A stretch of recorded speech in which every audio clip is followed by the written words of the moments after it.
Olá a todos, aqui é o Ricardo Palma, bem-vindos a mais um episódio do nosso podcast Mentalidade Imparável e hoje vamos falar de intestino. Exatamente, tu sabias que o intestino é um dos principais órgãos que contribui para tu teres uma boa saúde, para tu teres um metabolismo eficiente, ou seja, conseguires emagrecer, mas também para conseguires viver mais anos sem doenças crónicas? Exatamente, então hoje vamos falar sobre o intestino. Eu trago-te aqui uma série de tópicos que são importantíssimos e que vão fazer pensar duas vezes quando tu estiveres prestes a comer aquele chocolate. Mas antes de mais, deixa-me contar-te aqui uma pequena história. E porque é que eu estou a falar de intestino no podcast deste mês? Bom, quem já me acompanha sabe que eu estive durante 7 meses no Sudeste Asiático e o Sudeste Asiático é conhecido não só pelas suas belezas naturais, mas também pelas suas gastroenterites. É, exatamente. Quem vai para o Sudeste Asiático pela primeira vez, então é quase certo que vai apanhar uma gastroenterite, porque o nosso corpo não está habituado às bactérias daquele local e basta tu beberes um pouco de água, aliás, nem é recomendado tu beberes água do Sudeste Asiático, a água da torneira,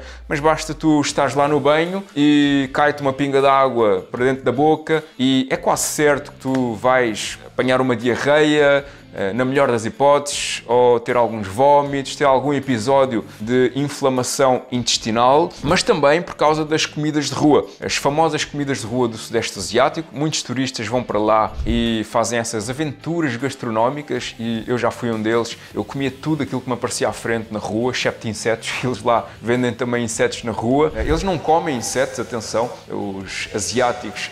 É muito raro os povos que comem insetos na Ásia, mas realmente isso ficou famoso, os turistas irem à Ásia, à Tailândia e verem lá escaravelhos na rua, minhocas à venda, fritas, para eles experimentarem, só que aquilo é uma armadilha turística. Então, caso tu não saibas, os tailandeses, eles mesmos não comem aquilo que estão a vender, eles fazem porque os turistas de repente acharam engraçado tirar fotos com minhocas na boca. Mas há realmente aquelas comidas de rua que dá vontade de provar e se tu não tiveres cuidado com aquilo que tu comes, apanhas uma gastroenterite. É quase certo que quem vai à Ásia pela primeira vez apanha gastroenterite. E eu já lá tinha ido uma vez e, como é óbvio, apanhei uma gastroenterite e desta vez, durante 7 meses, pareceu tudo impecável. Talvez porque o meu corpo já tinha apanhado as bactérias daquela região. Até que, precisamente na última semana, estava eu nas Filipinas e, curiosamente, a última vez que fui ao Sudeste Asiático também foi 6 meses e apanhei a gastroenterite também na última semana. Só que nessa última semana eu aventurei mais, comi marisco na rua, comi tudo aquilo que me aparecia à frente, arrisquei. Desta vez não arrisquei, porque eu já estava, além de já estar vacinado, o meu corpo já estava habituado aos micróbios daquele local, eu também decidi não me aventurar muito na comida. Só que logo por azar, as Filipinas é um local extremamente raiz, as condições são extremamente precárias, não tem infraestrutura, a higiene é muito limitada, mas eu fiz, portanto, tudo aquilo que eu poderia fazer para me ter protegido e, de facto, eu estava no hotel, um hotel 5 estrelas, eu comia a alimentação do hotel, alimentação saudável, tentava não comer vegetais crus, tentava ter muita atenção com o tipo de cocktails de fruta que eles me davam, tentava não beber aqueles cocktails com gelo, com água que eles pudessem tirar da torneira. Eu tive todo o cuidado do mundo, só que precisamente na última semana eu estava dentro do hotel, tinha ido treinar, fazer o meu treino diário e quando eu vou subir o elevador eu já tinha notado que eu naquele treino estava muito mais fraco do que aquilo que eu era costume estar e quando estava a subir o elevador começa-me a dar uns suores frios, estava com outras pessoas no elevador, o elevador por acaso era extremamente escuro e começo a sentir fraqueza, suores frios, estava ali quase a ter um ataque de pânico com aquela sensação de desfalecimento. E isso foi estranho para mim. Até quando eu chego ao meu quarto, eu estava a gravar um conteúdo para as minhas redes sociais e eu sentia que não estava bem, estava meio amarelo,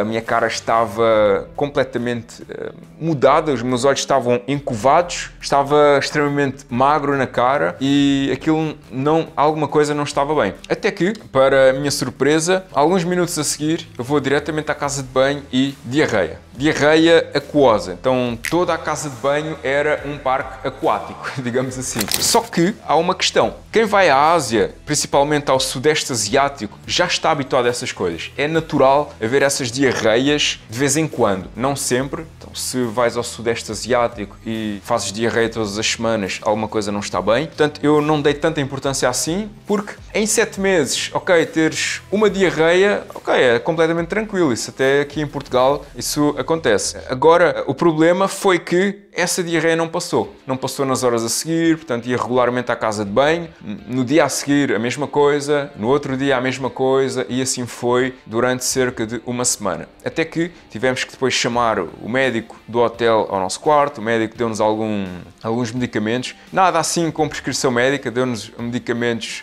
normais, tipo probióticos, para reconstruir a tua microbiota intestinal, porque quando fazes muita diarreia, a tua microbiota intestinal fica completamente destruída. Deu-nos também um soro para repor os eletrólitos. Quando tu fazes diarreia consistente, de forma constante, tu tens uma diminuição drástica dos teus eletrólitos, sódio, potássio, magnésio, portanto esses minerais, e portanto convém repor. Então é natural os médicos também receitarem esses soros que se vendem nas farmácias, e deu lá também outro comprimido para conseguir conter a diarreia e mais outros que eu agora não me lembro. Não deu nada de antibiótico, nada disso, na esperança de que o nosso intestino está a limpar. Quando tens diarreia é porque o teu intestino ele está a limpar alguma bactéria, algum parasita, algum tipo de infecção e, ok, na maioria dos casos isso resolve, só que naquele momento não resolveu. Eu depois voltei para Portugal, antes de Portugal ainda passei no Dubai. No Dubai nós estávamos de dieta, eu basicamente passei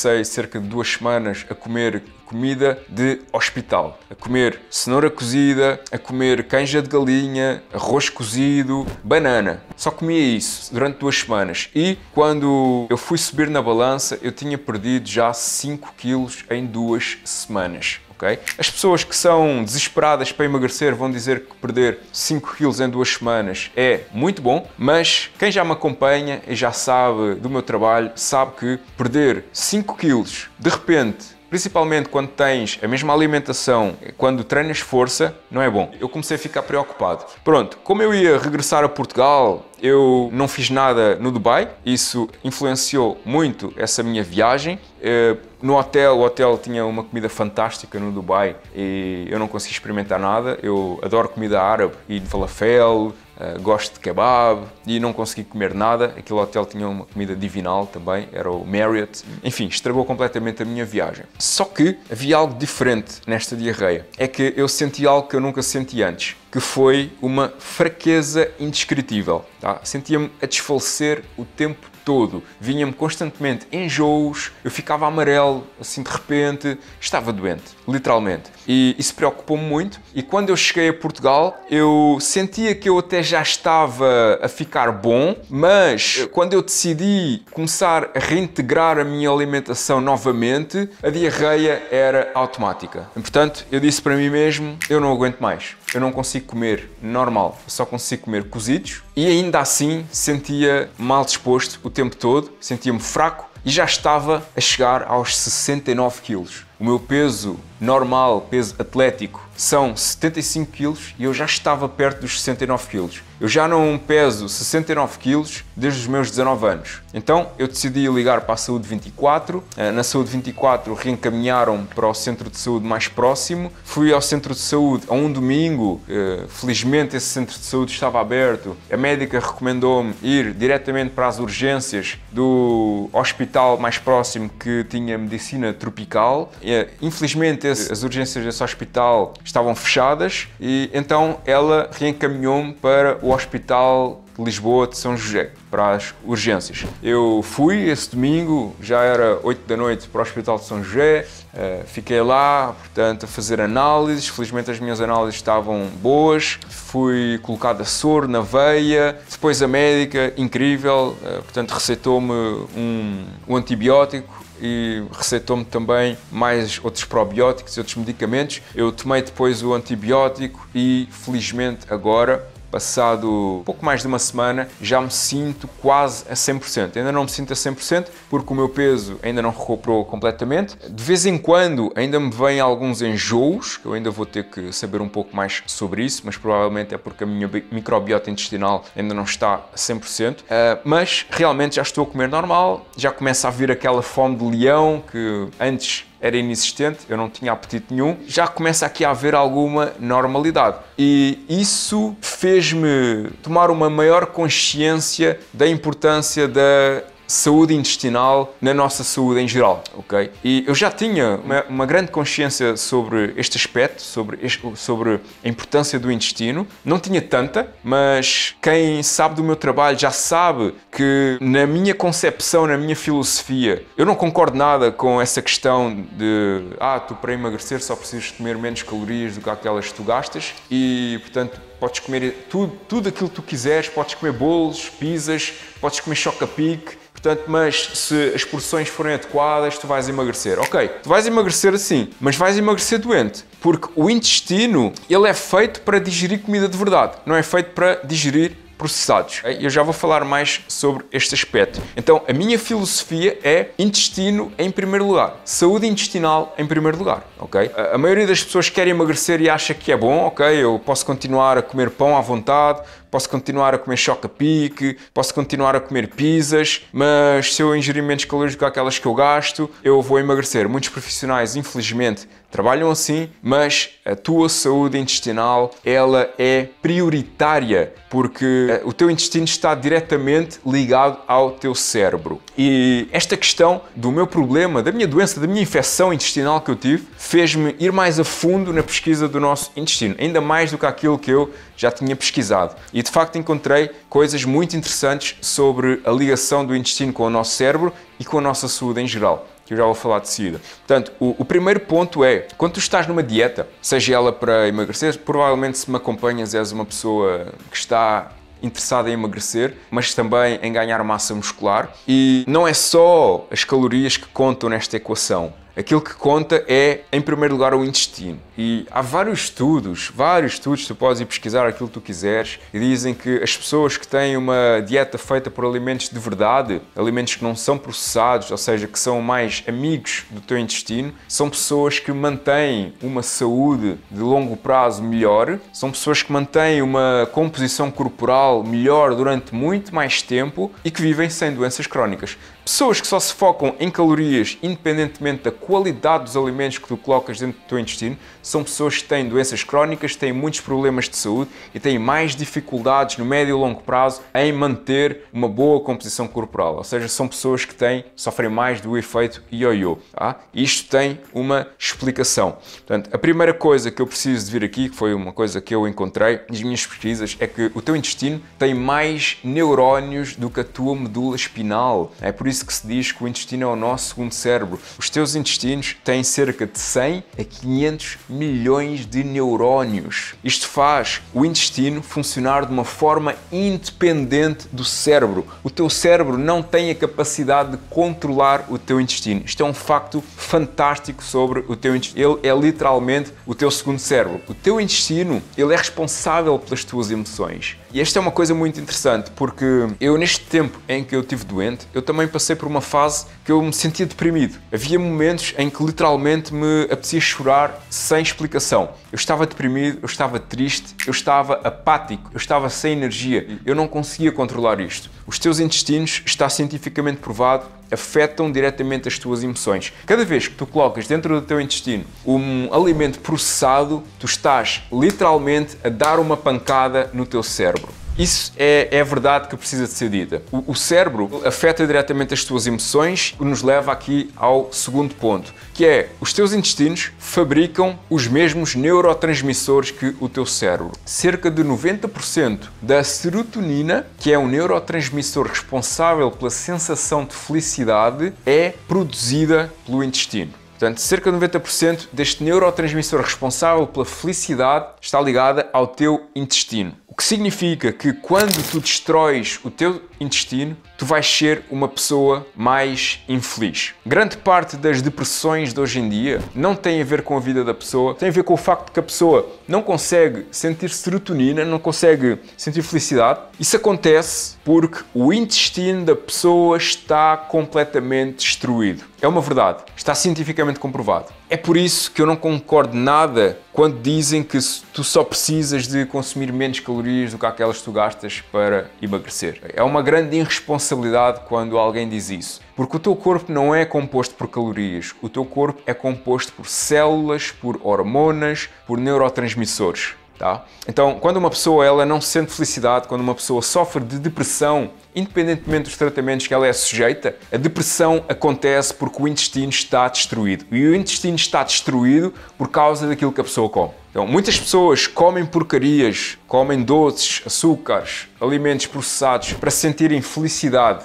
Porque eu quero comer aquilo que me faz feliz. Só que esse é um sentimento artificial de felicidade. Tu sentes felicidade ali durante uns momentos, mas estás a prejudicar a felicidade real que acontece em 90% dos casos. Quando tu comes bem, tu podes não sentir um sentimento de felicidade ali a curto prazo, porque, vamos ser sinceros, quando tu tens uma má alimentação e de repente passas de comer uma pizza para comer um bife de frango com brócolos, tu não vais gostar disso. Não vais gostar porque o teu cérebro é como uma droga. O teu cérebro está habituado a sentir uma falsa sensação de serotonina. Então demora um certo tempo até o teu cérebro se adaptar ao novo hábito. Agora, quando tu te habituas a ter uma alimentação 100% saudável, a tua felicidade ela já não está dependente daquilo que tu comes, e sim daquilo que tu realmente sentes. Quando o teu intestino está limpo, quando o teu intestino está saudável, tu vais ser automaticamente uma pessoa mais feliz sem precisares de comer porcarias para isso. Isto tem a ver com este segundo ponto. O teu cérebro, o teu intestino é responsável por 90% da serotonina, neurotransmissor da felicidade. O terceiro ponto é que a flora intestinal, por causa disto, influencia as tuas emoções. Quando tu estás mais triste, quando tu estás mais estressado, quando tu estás mais apático, sem energia, isso tem a ver com a forma como o teu intestino está a responder à alimentação que tu estás a ter. Aconteceu isso comigo quando eu estava doente, há umas semanas atrás.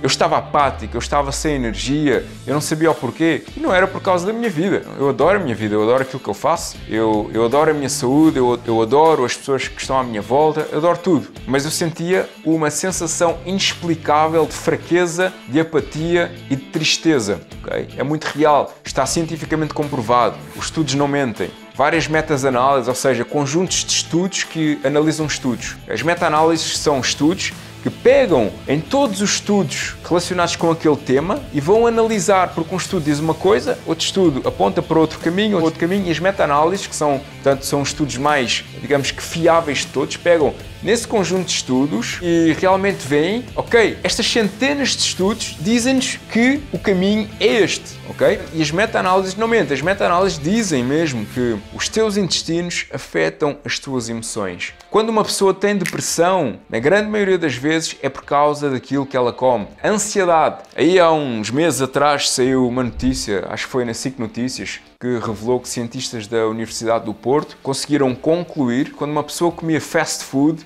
hambúrgueres, a pessoa sentia-se mais estressada nas horas a seguir. Okay? Eles analisaram lá com máquinas, analisaram a dilatação da pupila, analisaram o stress da pessoa, okay? Também está ligado. Este é um ponto extremamente importante. Portanto, queres ser uma pessoa mais tranquila, queres ser uma pessoa que não liberta cortisol. O cortisol é a hormona do stress. Quando ela está cronicamente elevada, vai levar a um maior acúmulo de gordura na zona abdominal. Portanto, se tu comes comida processada, se tu comes porcaria, vais sentir mais stress. Ao sentir mais stress, vais acumular também mais gordura na barriga. Portanto, se tu queres acalmar esse stress, queres ser uma pessoa mais tranquila, uma pessoa com a barriga mais lisa, trata de comer limpo. Quarto ponto, 70 ou 80% do nosso sistema imunitário vive no intestino. Quando o teu intestino está destruído por causa de más opções alimentares, vais ser uma pessoa mais propícia a infecções, gripes, constipações, Covid-19, infecções intestinais, inclusive, vais estar mais predisposto a diarreias, a gastroenterites. Às vezes até o teu sistema imunitário já está tão destruído que o teu corpo nem vai reagir com diarreias e vómitos às infecções. As infecções simplesmente vão chegar ao teu intestino e vão começar a espalhar-se pelo teu corpo. Isso vai causar metástases, vai causar tumores, cancros e por aí vai. Leva-nos também ao quinto ponto. O teu intestino tem uma autoestrada que liga diretamente ao teu cérebro.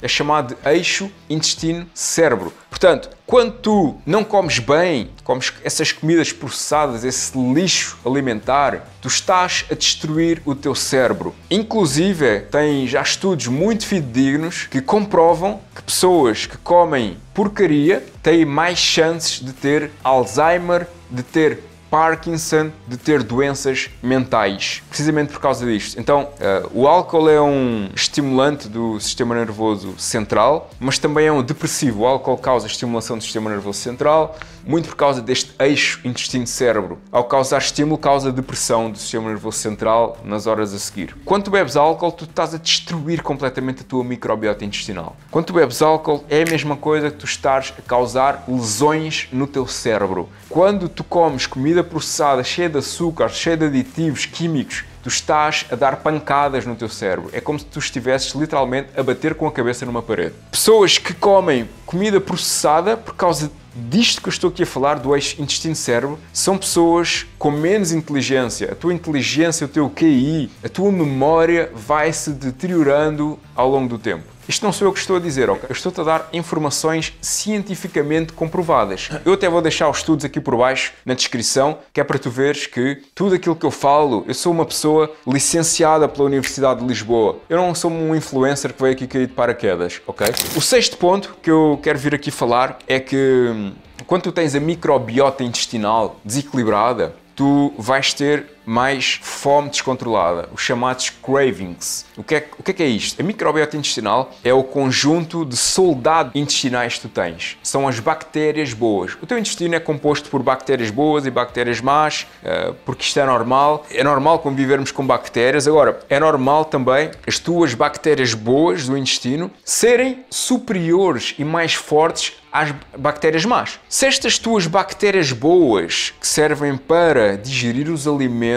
absorver os nutrientes, quando elas estão desequilibradas, e elas ficam desequilibradas quando tu bebes álcool, quando tu comes processados, porque esses processados destroem essas bactérias boas e as bactérias más proliferam. Quando as bactérias más começam a proliferar, as bactérias más, elas vão-te pedir mais açúcar, elas vão-te pedir mais processados, porque essas comidas lixo alimentam as bactérias más, entendes? Então quando tu sentes essa fome descontrolada para atacar açúcar, para comer aquele chocolate, se não comeres aquele chocolate, tu nem sequer vais conseguir dormir, isso já significa tu tens a microbiota destruída, entendes? Então, esses cravings, essa fome inexplicável, ela é causada pela destruição da microbiota intestinal. Como é que nós resolvemos isso? Reconstruindo a tua microbiota intestinal. Às vezes tomando probióticos, mas tu resolves a raiz do problema mudando o teu padrão alimentar. Transitando de um padrão alimentar destrutivo, composto por lixo, para um padrão alimentar reconstrutivo. Um padrão alimentar feito por comida de verdade. Esta que eu falei anteriormente.